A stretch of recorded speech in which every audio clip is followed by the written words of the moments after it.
안녕하세요. 책 읽는 뮤즈입니다. 오늘 소개할 책은 아이를 위한 하루 한 줄 인문학 두 번째 시간입니다. 세상에 흔들리지 않고 자기 생각을 만드는 법. 인생을 효율적으로 살고 싶다면 대학에 입학할 나이가 되기 전에 자기 생각에 기반을 닦는 것이 좋다. 물론 대학을 졸업한 이후에 충분히 생각에 기반을 닦을 수 있다. 하지만 그때는 너무나 많은 시간이 소비된다. 나이가 들면 세상의 변화에 나도 모르게 이끌리기 때문이다. 어른이 되어 정신을 차리고 생각의 기반을 닦을 수도 있지만 어릴 때보다 몇 배 더 힘들고 시간도 오래 걸리기 때문에 비효율적이다. 주도적으로 생각하고 그 생각의 기반을 닦기 위해서 가정에서는 어떻게 해야 할까? 바로 교육이 아닌 학습이 이루어질 수 있도록 해야 한다. 부모가 다음 세 가지 지침을 가슴에 품고 아이를 대해야 한다. 1. 모든 일상을 학습해 두라. 이 학습으로 자연스럽게 이끄는 독서법. 3. 자기 몸과 생각을 사랑하게 하라. 자기 주도란 결국 자신을 사랑하는 마음에서 시작한다. 자신을 사랑하지 않는 사람은 무엇도 선택하지 않는다. 그러므로 무엇도 배울 수 없다. 스스로 생각하는 아이는 휘둘리지 않는다. 내 생각이 세상으로부터 나를 지키는 튼튼한 방패다. 수는 잘 보는 기술만 중요한 것이 아니다. 나는 수능 잘 보는 기술을 터득했다. 아이들이 학교에서 배운 것을 사회에서 써먹지 못하는 이유가 바로 여기에 있다. 기술은 그 분야에서만 쓸 수 있다. 우리의 귀한 아이들은 결국 20살이 다 될 때까지 단 하나 수능을 잘 보는 기술만 터득하게 되는 것이다. 올바른 말하기의 의미를 알려주자. 가끔 우리는 완벽하게 준비한 대화를 끝낸 후에 돌아서서 후회하는 경우가 많다. 그때 이렇게 응수했어야 했는데 왜 이제야 더 멋진 답변이 생각날까? 준비한 답변을 제때 활용하지 못한 이유는 당신의 말이 삶에서 실천하는 문장이 아니었기 때문이다. 다시 말해 그저 상대를 설득하거나 유혹하기 위한 목적으로 머리에서 창조한 문장, 그저 말로만 끝내는 문장이기 때문이다.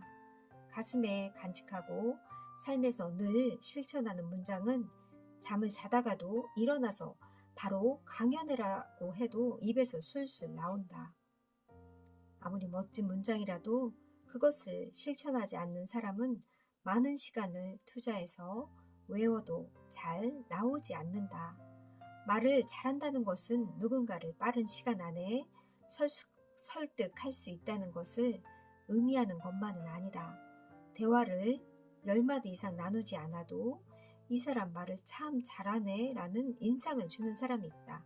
어떤 의도도 없이 순수하게 자신이 생각하는 말을 하는 사람들의 특징이다.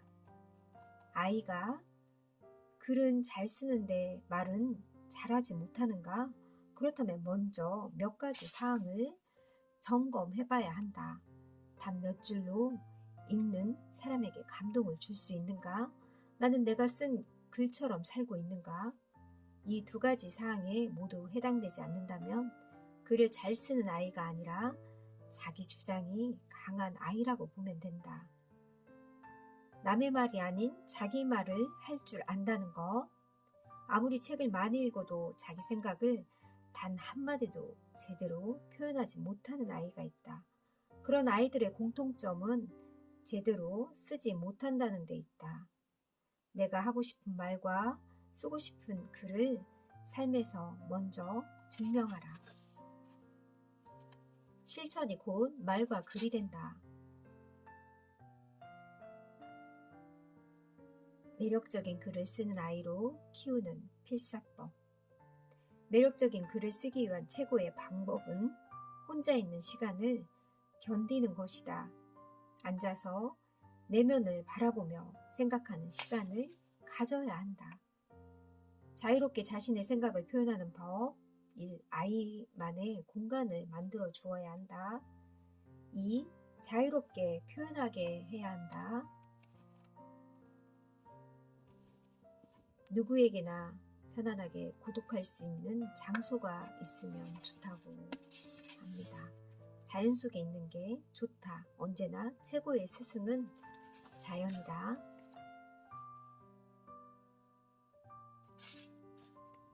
4부 뛰어넘기. 자기 주도적으로 선택하고 도전한다. 누군가에게 배우는 공부는 한계가 있다. 이 시대의 화두는 스스로 생각하는 법을 배우는 데 있다. 나는 세상에 영향력을 행사할 수 있는 인플루언서라고 부른다. 부모가 주도하는 너무 빠른 속도의 교육은 아이를 과정의 소중함을 모르는 사람으로 성장하게 한다. 자신의 힘으로 부모의 무게를 감당하며 수레를 끌어야 하는 아이의 삶은 그 반대다. 자기 주도가 무엇인지 알게 되면 아이는 저절로 책임감이라는 귀한 무기를 장착할 수 있게 된다.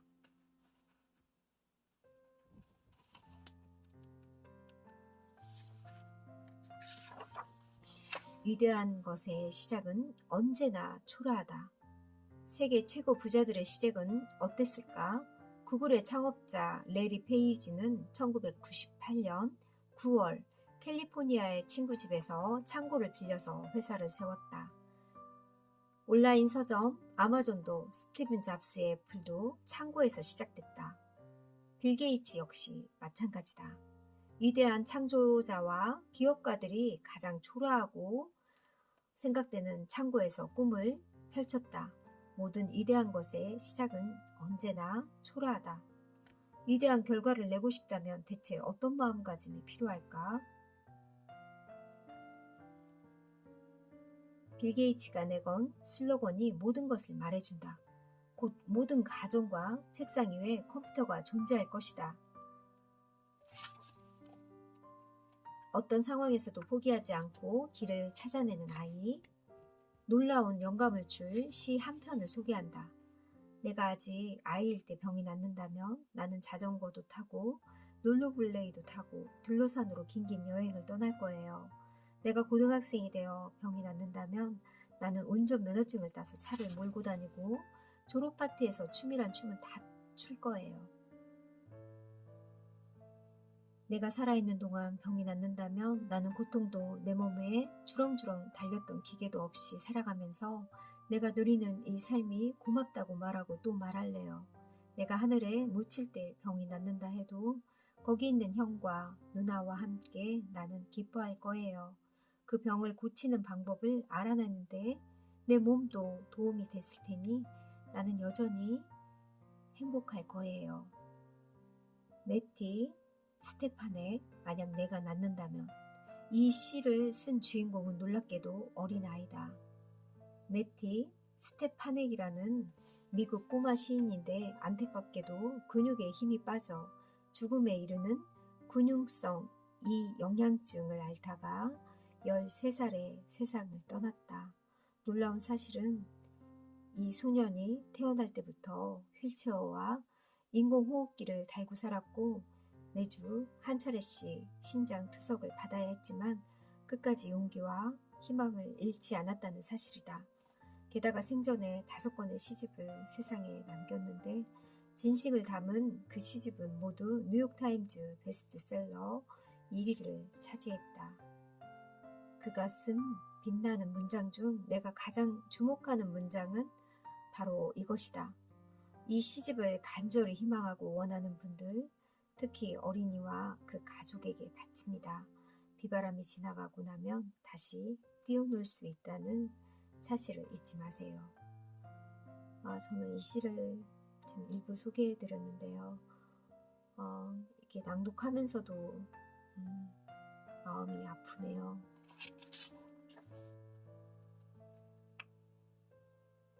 나는 진짜 살아있는 아이입니다. 그의 시를 아이와 낭독하고 필사해보자. 아침이면 자리에서 일어납니다. 나는 살아있습니다. 나는 숨을 쉽니다. 나는 지금 살아있는 아이입니다. 정말 놀랍습니다. 네티, 스테파네. 아, 놀라워라. 부모가 힘을 내면 아이도 힘을 낸다. 세상에 포기해도 되는 일은 없다. 가능성은 세상이 아닌 내가 결정한다. 그걸 아는 한 모든 도전은 희망이다. 부모라는 이유로 완벽한 사람이 될 필요는 없다. 첫 번째 원칙은 자신을 너무 괴롭히지 말아야 한다는 것이다. 두 번째 원칙은 분노를 참지 못하고 욱하는 것을 미안해하고 창피하게 생각하지 마라. 아무리 성인군자라고 해도 욱할 수밖에 없는 상황이 있다. 중요한 건 이성을 찾고 다시 길을 걷는 것이다. 세 번째 원칙은 아이와 함께 있어주지 못하는 자신을 원망하지 말자.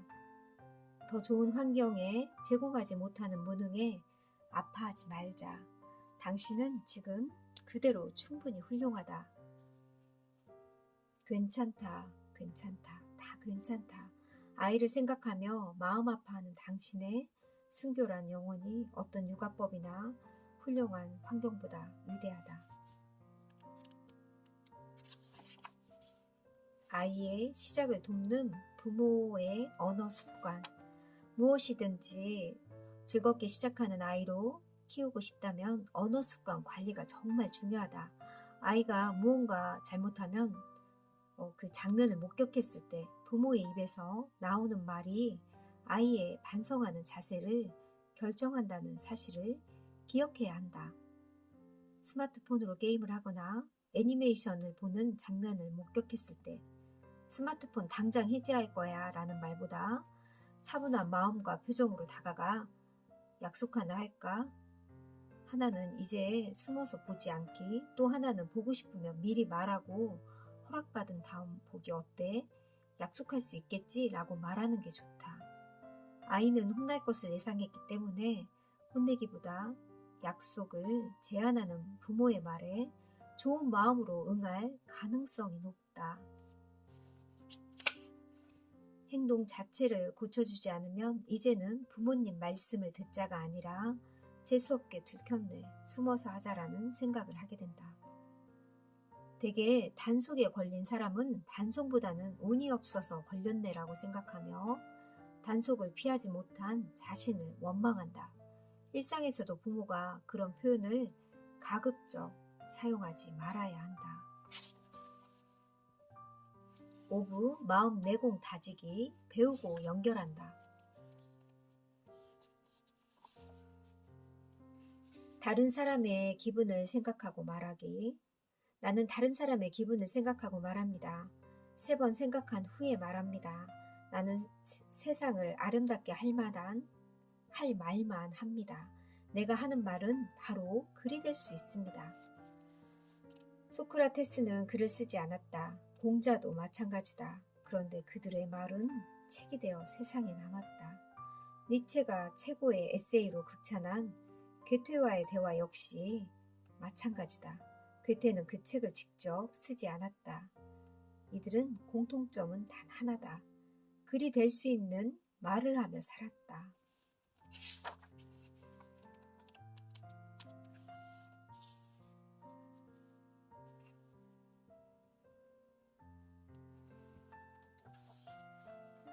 견딜 수 없으면 아무것도 얻을 수 없다. 칸트가 이대한 철학자가 될 수 있었던 가장 결정적인 힘은 그의 강인한 자제력에 있었다. 산책으로 자기 삶을 제어할 근본적인 힘을 길렀고 이를 토대로 수많은 일을 완벽하게 해냈다. 모든 삶의 근본인 자제력을 내 아이에게 이식하고 싶다면 다음 글을 필사하라. 자제력 교육 어떻게 해야 할까? 뒷부분에는 이렇게 하루 한 줄 인문학 필사 노트 다운로드하는 방법도 있고요. 이렇게 QR코드를 접속해서 양식을 다운로드하는 QR코드도 있습니다. 출력해서 노트로 만들 수 있고 필사 노트 사용하는 활용법도 이렇게 나와 있습니다. 그 어떤 어려운 공부와 도전 앞에서도 두려워하지 않는 아이로 성장하게 될 것이다. 아이 스스로 생각하고 답을 발견하는 하루 한 줄 인문학 수업, 이 책을 아이와 부모와 같이 하면 정말 좋을 것 같은데요. 저희 아이는 이 책을 읽진 않았지만 여기에서 나온 문장을 토대로 좀 교육법에 적용할 수 있는 그런 시간을 갖는 것도 좋을 것 같고요. 저도 그런 식으로 해보았습니다. 인문 교육의 대가 김종원 작가가 전하는 한 줄의 인생 문장. 하나를 배우면 열을 깨치우는 아이, 생각의 깊이가 남다른 아이로 키우고 싶다면 이 책을 부모가 먼저 읽어봐도 참 좋을 것 같습니다. 감사합니다.